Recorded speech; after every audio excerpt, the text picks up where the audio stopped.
Вести на Канал 8. Добар ден.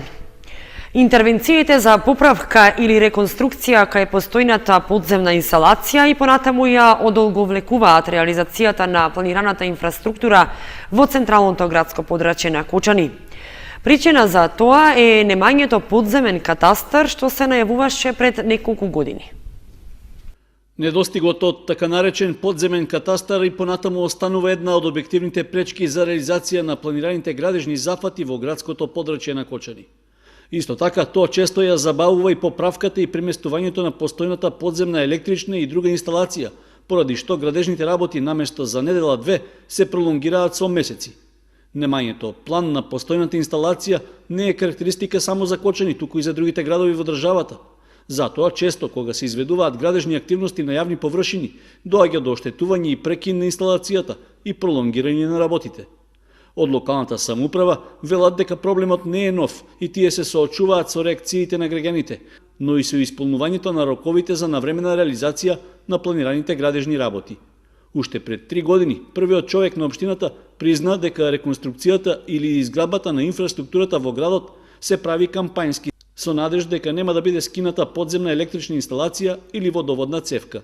Дневно имавме советувања, дневно имавме оперативни работи и во делот ни се појави проблем со атмосферската канализација, која што знаете како се реши, ни се појави проблем со осветлувањето, така да можне повеќе непредвидени работи се јави, тоа е малку одолговлече. Понатаму, бидејќи забележувате и сами дека има густ сообраќај и тој сообраќај не овозможува да се работи во нормални услови, туку сепак се едни малку поинакви услови.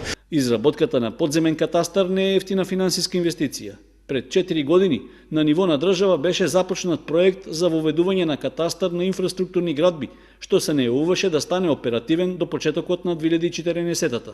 Со него требаше да започне процес на запишување на постојните инфраструктурни градби, за да се спречат оштетувањата и одолговлекувањето на изградбата на нови објекти. Во меѓувреме, рокот е пробиен, а на подземен катастар се чека веќе 3-та година. 4 локални акцијски групи ќе се формираат во општините од Источниот плански регион со подршка од USAID. Мрежата за рурален развој на Република Македонија, која е имплементатор на проектот, треба да помогне за адаптација на земјоделството кон климатските промени.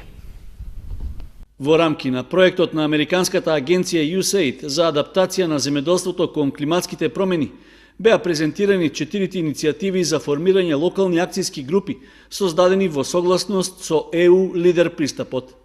Проектот е насловен ЛАГ од локална иницијатива до водечки концепт за развој на руралните заедници. Како резултат на активностите за градење на капацитетите, овие акциони групи, како јавни приватни партнерства, подготвија 4 стратегии за локален развој. При тоа се преземени активности за подобрување на вклученоста на сите чинители во процесот на донесување одлуки за прашања од важност за нивните рурални заедници. Овие иницијативи опфаќаат 17 општини во источниот и југоисточниот плански регион. Директорот на мисијата на USAID, Джеймс Стаин, на презентацијата нагласи дека методите што се користат за да се заштитат заедниците мора да се фокусираат на соработка, интеграција, иновација и партнерства.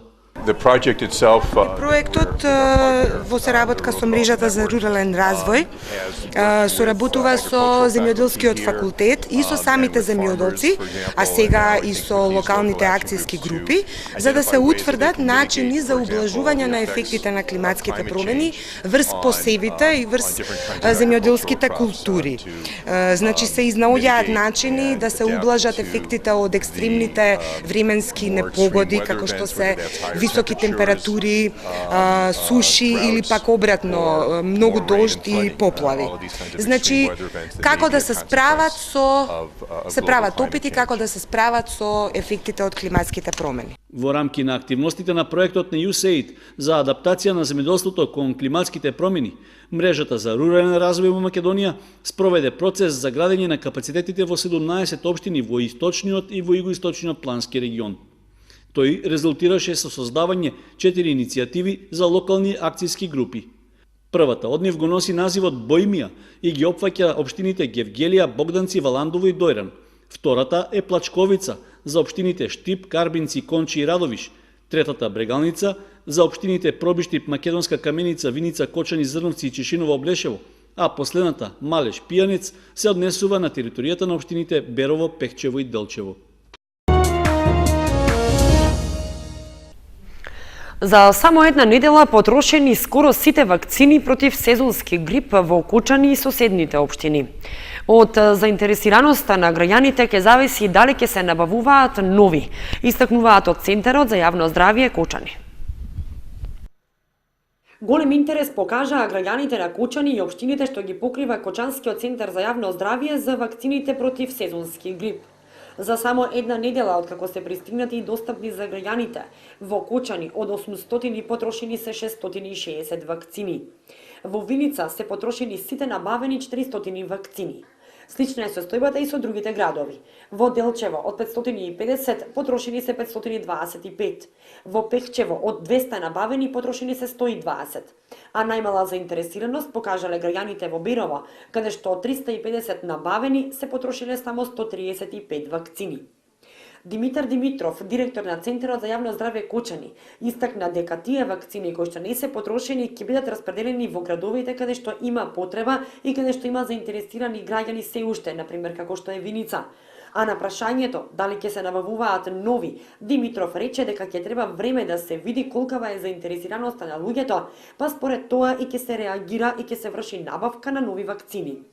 Инаку, доктор Натка Карамфилова, специјалист епидемиолог во Центарот за јавно здравје Кочани, истакна дека вакцините се доста квалитетни и дека се препорачливи за сите граѓани кои спаѓаат во ризичната група, односно хронично болните лица, лица со кардиоваскуларни болести и сите оние кои што во текот на денот остваруваат контакти со голем број луѓе.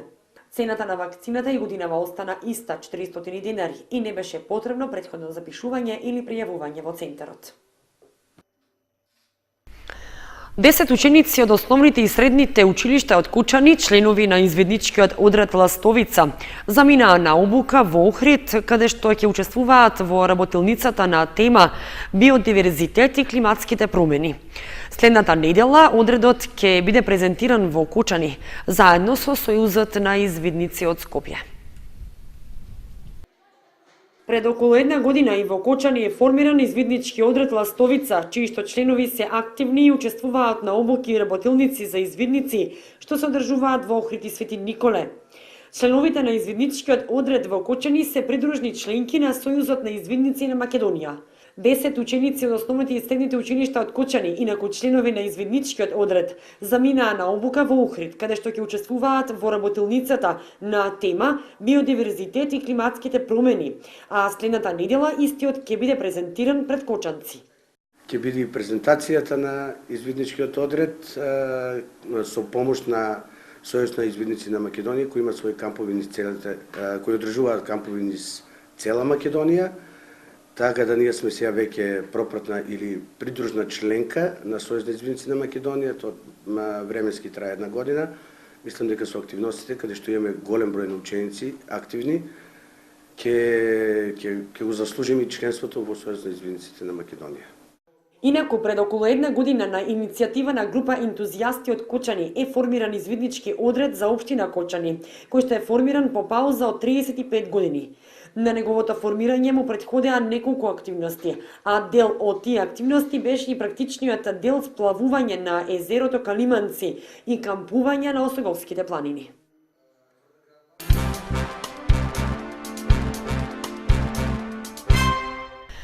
Училишен театар Збркана сказна и Јамбулија што лае се насловите на делата на писателот за деца Киро Дунев, што беа промовирани во Центарот за култура Бели Мугри во Кочани. Голем дел од делата на Дунев се дел од училишната лектира од 3 до 9 оделение во основното образование. Во рамки на одбележувањето на месецот на книгата во Центарот за култура Бели Мугри во Кочани беа промовирани најновите остварувања на писателот за деца Киро Дунев во областа на детската литература под наслов Училишен театар Збркана сказна и Јамбулија што лае, кој излегува во издание на издавачката куќа Македоника Литера. Голем дел од делата на Дунев се дел од училишната лектира од 3 до 9 оделение во основното образование.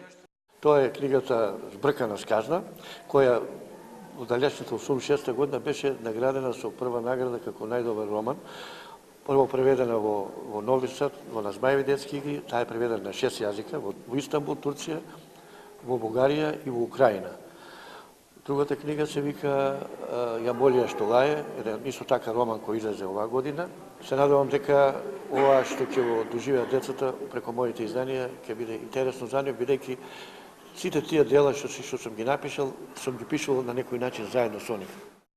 За творештвото на Донев и за најновите негови книги зборуваше Горијан Петрески, писател за деца кој што ја истакна големата љубов на авторот кон децата и создавањето поетски, прозни и драмски текстови наменети за најмладите читатели.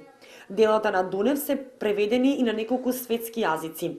Дел од творештвото на авторот презентираше Љупка Стојменова, наставник по македонски јазик и литература. И на кои и денеска продолжија средбите на учениците со писателите за деца Киро Донев и Горијан Петрески, каде што ги посетија училиштата Малина Попиванова, Никола Карев и основното училиште Крсте Петков Мисирков во Оризари. Литературни читања по повод месецот на книгата започна да се организираат во основните училишта во Кучани. Организатор е литературниот клуб Копнеш, што функционира во склоп на библиотеката Искра.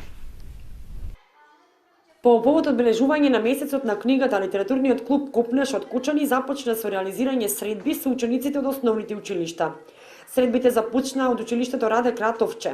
Станува збор за традиционална средба што се организира секоја година по повод манифестацијата Месецот на книгата. На оваа средба присуствуваат членовите на литературниот клуб Копнеш од Кочани, Славица Цветкова, Наде Ефремова и Бранка Стојменова. Не радува фактот што во ова училиште има талентирани ученици кои ни ги презентираа своите лични творби. Соработката е традиционална, датира повеќе од 40 години. Членовите на литературниот клуб Копнеш од Кочани во наредните денови продолжуваат со средби со учениците од останатите кочански училишта, а своите членови ги вклучуваат и во активности на други манифестации и настани. Реализираат и активности надвор од Кочани. Да нема непотребни помпезни расфрлања и подготвување храна за задушница, апелираат свештениците кои што на ден пред задушница подсетуваат и советуваат дека покојните немаат потреба од храна и затоа потребно е да се даде храна на сиромашни луѓе, а за покојните да се упатуваат само молитви. Утре се одбележува задушница пред големиот празник Митровден. На задушница да се носи само лепче, пченица, црвено вино и свеки. Доколку се носи храна, тоа да биде скромно и истата да биде раздадена на сиромашни. Со ваков апел излегоа свештениците на ден пред задушница, раководени од искуството дека луѓето со изговорот да се најде пред покојниот, носат големи количини на храна на гробовите и прават помпезни настани од самата задушница. Покојните имаат потреба само од молитви, велат свештениците. Здраворазумно и самото христијанство учи дека покојните немаат потреба од храна, а знаеме дека нели на овие денови изобилно се носи храна по гробовите, се раздава. Апелираме таквото раздавање доколку се прави кој што е нели практика во православната црква, но не да се дава на оние што имаат, туку треба по правило да се дава на оние луѓе кои што се нели економски слаби и кои што не можат да си дозволат.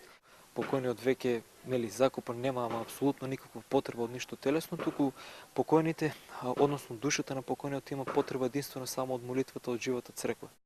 Свештениците појаснуваат зошто задушница се слави пред Митровден. Имено историјата сведочи дека во 1380 година кога нели руските племиња извојуваат победа над татарите, било побарано од самите војници во неколку нели манастири на неколку игумени да направат панихида за оние војници кои што ги положи нели своите животи за одбрана на татковината, и таа практика продолжила нели наредните години саботата пред Митровден. На задушница пред големиот празник Митровден луѓето ги посетуваат вечните живеалишта на покојните, каде што заедно со свештениците и луѓето упатуваат молитви за починатите.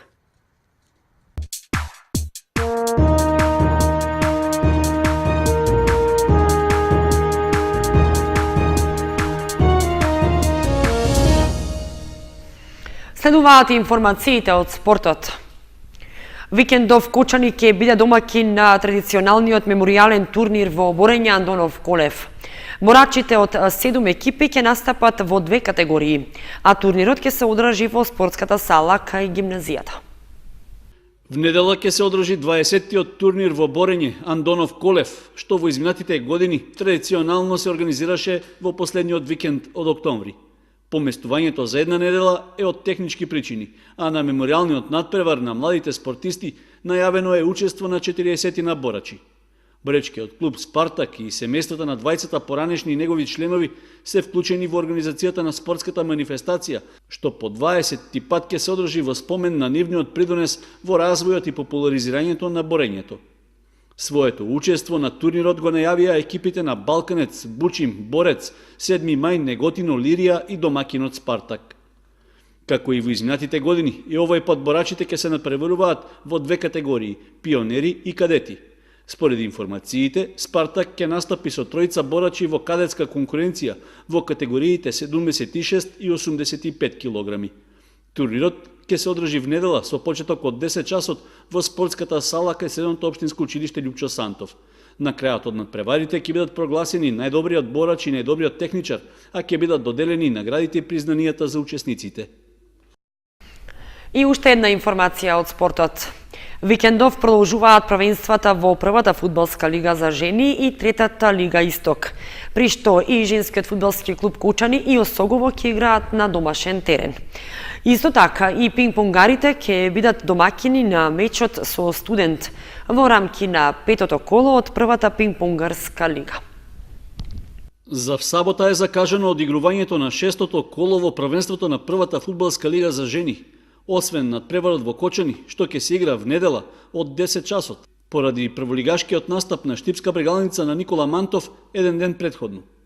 Екипата на женскиот фудбалски клуб Кочани по минатонеделниот пораз на домашен терен од лидерот Драгон 2014 ќе ја пречека Струмичка Тиверија. Надпреварот ќе биде нов предизвик за нашите фудбалерки, со оглед што гостинките во есенскиот дел играат добро и во моментот се наоѓаат на 3-то место. Доколку сакаат да се извлечат од дното на табелата, каде со досегашните 3 бода се наоѓаат само пред екипите на Атлетико и Речица, девојките од Кочани ќе мора да играат поофанзивно и по секоја цена да одат на победа. За внедела попладне, односно од 13 часот и 30 минути, се закажани надпреварите од 12-тото коло во првенството на третата лига Исток. По паузата поради неодиграниот меч против екипата на Бирлик Конче, која е суспендирана од лигата, фудбалерите на Осогово на домашен терен ја пречекуваат виничка слога 1934. Соседското дерби вообичаено предизвикува голем интерес кај публиката, па така се очекува да биде и овој пат. Жолто-сините службено ги освоија 3 бода против Бирлик и остануваат на второто место, а предстојниот надпревар ќе биде тест дали ќе ја продолжат до сегашната серија од 7 победи поред.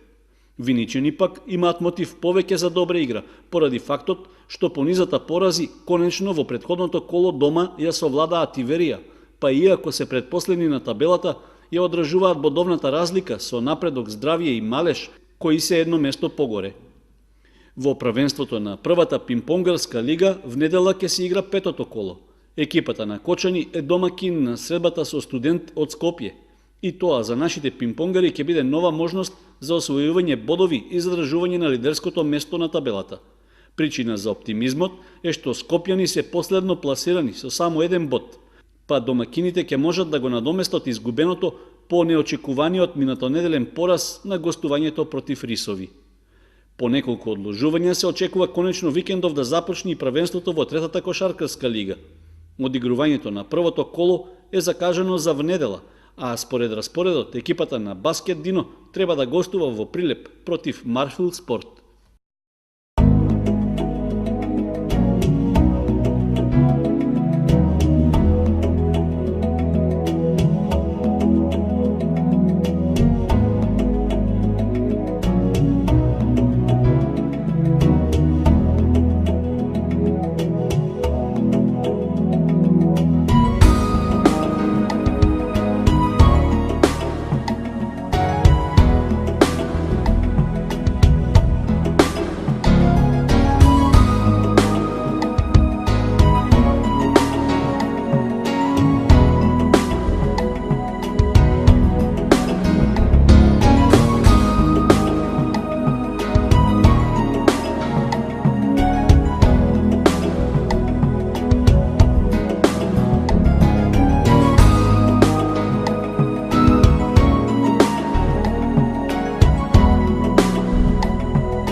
Почитувани, тоа беше се што ви подготвивме за вестите. Екипата на Канал 8 ви посакува пријатен викенд.